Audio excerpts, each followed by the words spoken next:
Sean Diddy Combs allegedly carried pills with Barack Obama's face on them. This content is meant solely for educational and entertainment purposes. What follows is a direct reading of sworn federal... The rapper's federal trial for trafficking and racketeering continues. His former assistant, David James, shared that he often carried around 25 to 30 undisclosed pill bottles, including a set of pills that had the 44th president's face on them.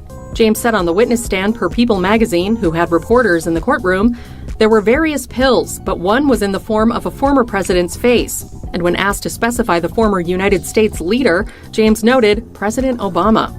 E! News has reached out to Obama's team regarding James' testimony, but has not yet heard back. Combs' stash of pills, which James testified he regularly traveled with, also included vials of Tylenol, Percocet, Advil, ecstasy, water pills, and pills to, quote, increase. This is the... Stephen A. Smith has finally broken his silence regarding the shocking developments in Diddy's trial. On live TV, legal analyst Ryan Smith discussed with Stephen A. the explosive courtroom testimony from Mia, Diddy's former assistant. Ryan explained that Mia's allegations, particularly the claims of sexual assault, are central to the government's case, but it goes even further. Her statements support the racketeering charges, detailing how she was allegedly made to work extreme hours under constant threats. Mia says Diddy used intimidation tactics, including text messages laced with threats, to maintain control over her.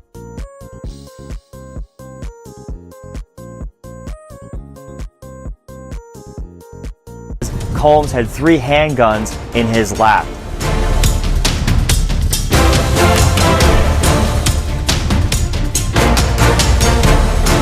James said that he feared for his life when Combs ordered him to drive an SUV with Combs in the back seat. According to Smith, Mia also testified about disturbing incidents of physical violence, including one where Diddy threw a computer and even spaghetti at her, amplifying the fear she lived with.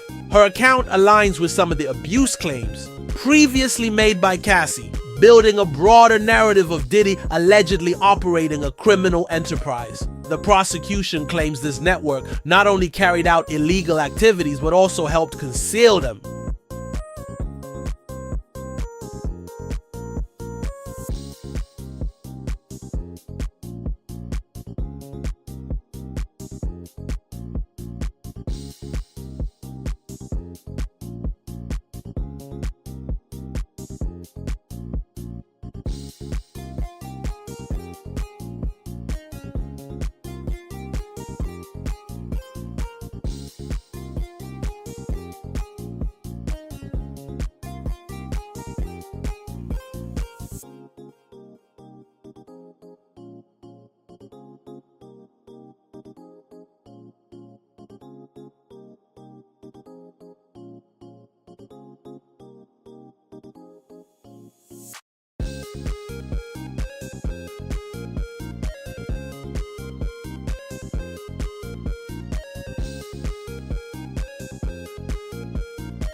Diddy's trial is back from a long break, and his former assistant Capricorn Clark took the stand. Right now they're on a break, but she just finished with the prosecutor. She talked about the alleged lie detector test that lasted 5 days, the fact that Diddy threatened her, Cassie, and Kid Cudi, that he would unalive all of them, and so much more. On the stand, it was said that she was shaky, she was nervous, and that she cried multiple times, but let's get into her testimony. Before working for Diddy, she said she worked for Def Jam, and then she worked for Death Row Records, which was run by Suge Knight, who had issues with Diddy. When she worked for him, she was his personal assistant and global brand director, and worked for him from 2004 to 2012. And then in 2016, she came back as Cassie's creative director. Her very first day working for Diddy, she said he took her to Central Park after dark, and he said to her, "You used to work for Suge Knight. If anything happens, I might have to unalive you." He said his security, Uncle Paulie, stood by, and she took that very seriously. Ryan Smith elaborated that Mia's testimony doesn't stop at labor abuse. It veers into far darker territory, including accusations of kidnapping and arson. One of the most talked about moments involves Kid Cudi, who allegedly had his Porsche targeted in a failed bombing attempt tied to Diddy. Mia also described Diddy showing up with a weapon after discovering Cassie's connection to Cutie. She said he forced her into a car and later broke into Kid Cudi's residence, instructing someone to warn him against contacting law enforcement. Prosecutors are using this to paint Diddy as the orchestrator of a wider criminal conspiracy.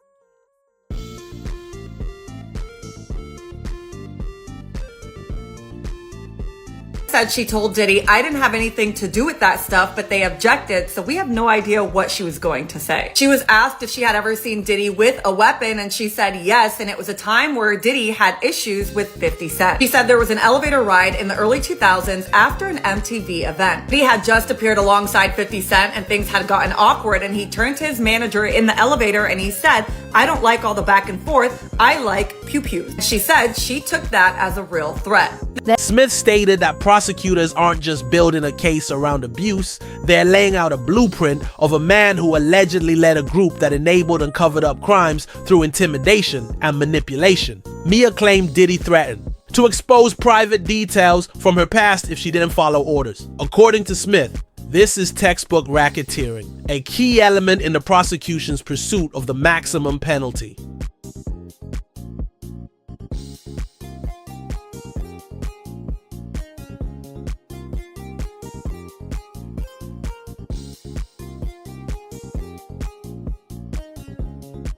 On to talk about a lie detector test that lasted 5 days after Diddy found out his jewelry was missing. She said she was asked to transport high-end diamond jewelry that was on loan from Jacob the jeweler, and when she got to the airport, the bag of jewelry was missing. He went off to Miami and left her behind with his security, Uncle Paulie. He said Uncle Paulie questioned her for 3 hours, and then he drove her to a rundown building where he left her there to take a lie detector test. The place was still under construction, but he took her up to the 6th floor and locked the door behind them. He described a man who was sitting at a folding table being 5 times the size of her, sitting there chain smoking. The man allegedly told her, you're here to take a lie detector test, and if you fail, they're going to throw you in the East River. One line from During a lunch recess, reporters noted Mia's demeanor on the stand. Quiet, emotional, and shaken after 2 hours of testimony. Prosecutors zeroed in on her working conditions with Combs. She recalled witnessing Diddy assault Cassie Ventura and trying to intervene alongside Deontay Nash, only to be violently shoved into a wall. She also recounted a disturbing moment at a party thrown for Prince, where Diddy allegedly attacked Cassie again until Prince's security had to step in. Mia even described her initial job interview at Diddy's New Jersey mansion, where he answered the door wearing nothing but underwear.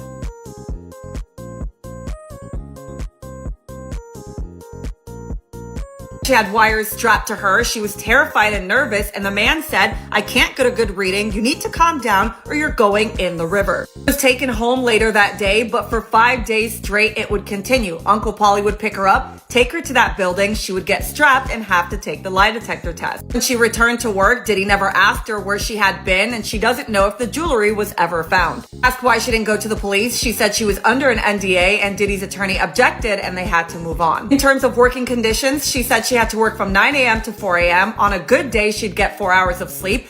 Mia's earlier testimony turned even more harrowing as she detailed a late-night encounter that highlighted the toxic atmosphere inside Diddy's home. At around 3 a.m., while working under what she called forced conditions, she asked for a break due to a personal health issue. She was on her period and visibly bleeding. This triggered a rage-filled response from Diddy, who in front of witnesses verbally attacked her and threw a bowl of spaghetti in her direction. As she ran upstairs, he allegedly chased her, still yelling. Everyone else in the room stayed frozen, paralyzed by fear.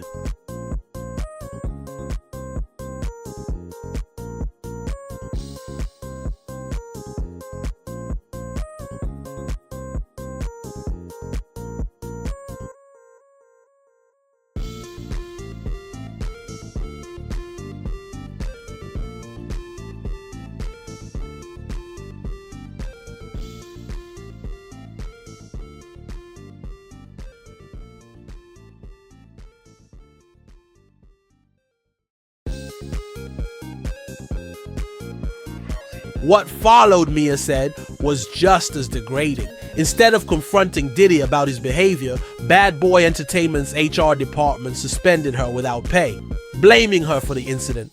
According to prosecutors, this wasn't an isolated case, but one of many acts of violence and retaliation that show a repeated pattern. Mia's account strengthens the prosecution's argument that Diddy maintained his empire through manipulation, fear, and strategic abuse.